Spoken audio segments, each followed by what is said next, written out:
Hi guys, welcome back to my channel. If you're new, hi, welcome to this beautiful family, and if you're a returning subscriber. Today I have a very vulnerable post to make, and I feel like I'm growing, so I feel like I have to push you guys on my growth journey. It's not every time vlog. Like there are certain things that I'm experiencing that I feel like I should share. It might help somebody. Someone might be going through the exact same thing. I'm feeling like he or she is alone. So today I'm making a vulnerable post. So we're going to start by I wrote a lot of things down like you guys, like this is literally 5, 6 pages of, like, I didn't want to miss anything, so I just had to jot them down. So this is literally like a life update. Oh my god, should I be talking about this? Holy Spirit help me. Amen. Okay, so I noticed that I was in a state of isolation where first I didn't know what was happening, to be honest. Okay, let me not give you guys spoiler. So let me just start. If you don't know, like, I'm in university and we had this thing called Students Week. I think everybody should know that.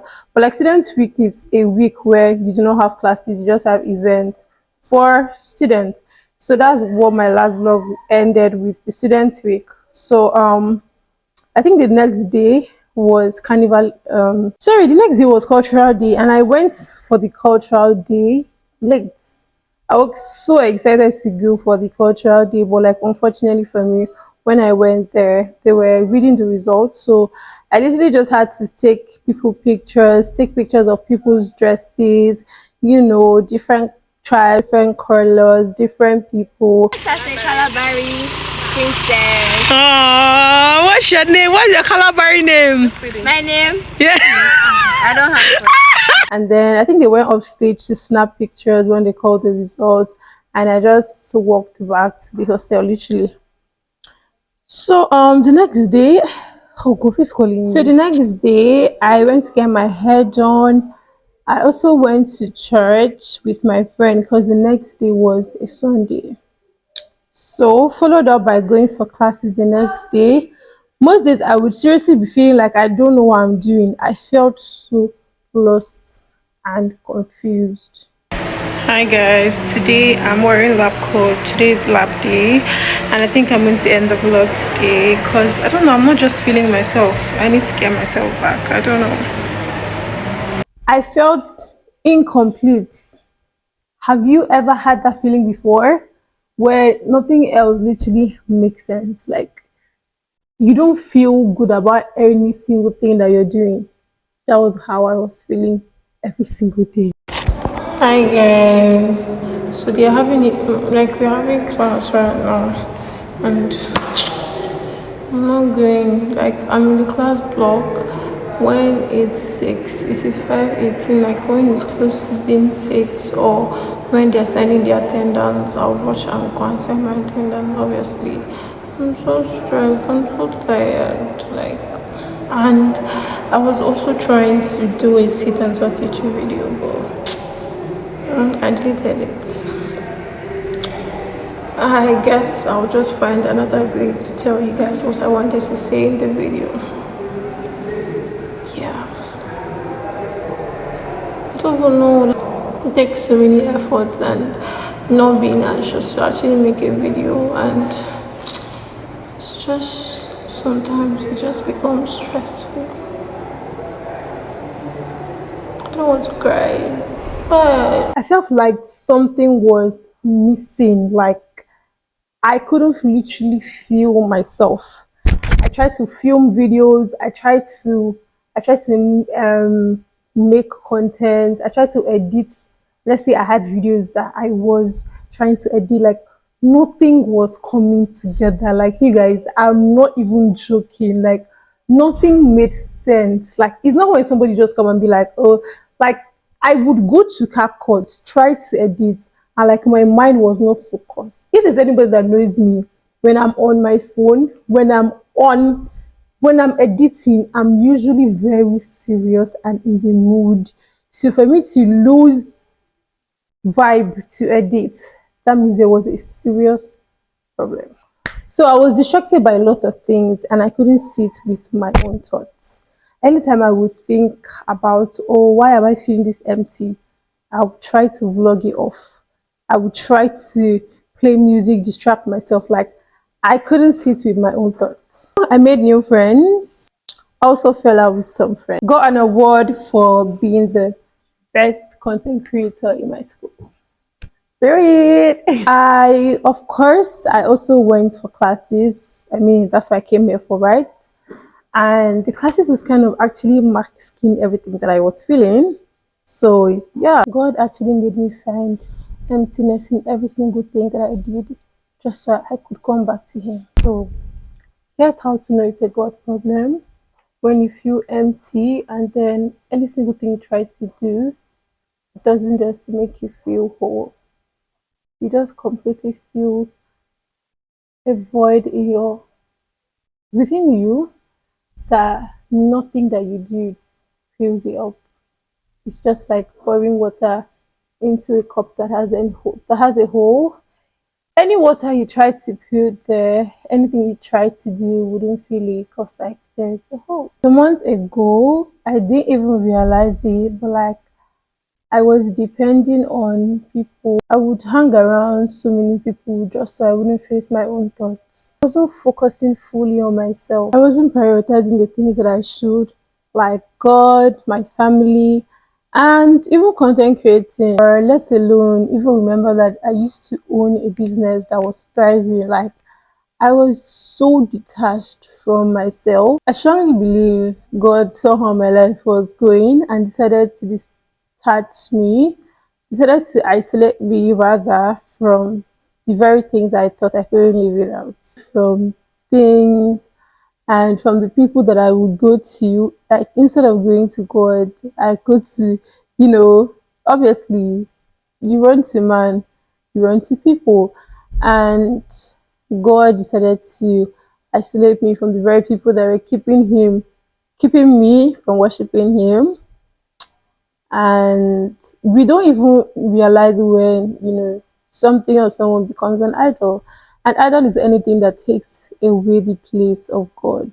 An idol could be anything. In Exodus 20, verse 55, under the Ten Commandments, it says, "You shall not have any other gods before me. You shall not make for yourself a carved image. You shall not bow down to them or serve them." Now, notice the word I said, serve. This was in the Old Testament. In the New Testament, Christians were warned to avoid anything that replaces God in their heart. And in the context of "you shall not bow down to them or serve them," showing loyalty or devotion to someone or something is forbidden. It commands exclusive loyalty to God. God Himself a jealous God, so He demands exclusive devotion. So an idol is not just a statue, it is anything that replaces God in your heart. That includes anything you love, serve, or trust more than Him. It could be a person, a partner, a goal, success, fame, whatever. As far as it replaces God in your heart, it is an idol. So for me, it was my relationship, it was my friends, it was my content creation. God made me to find emptiness in every single thing that I was doing. So I didn't find joy or motivation to do anything that I loved. It was because I was out of alignment with my purpose and value. God started taking away these things from me that I didn't even realize that I was idolizing my friends and so on. And I lost my peace, you guys. I lost my peace and comfort. Like, I lost myself, literally. And He did this so He could speak to me more intimately and clearly, because when you're surrounded by a lot of things, you cannot hear God. You cannot hear God. You cannot hear Him. And I'll emphasize on friendships more because since I was little, I've always been a friendship girly. I remember asking somebody in my secondary school to be my best friend, and I remember it happening twice. So there was just this thing in me that always wanted that best friend. Like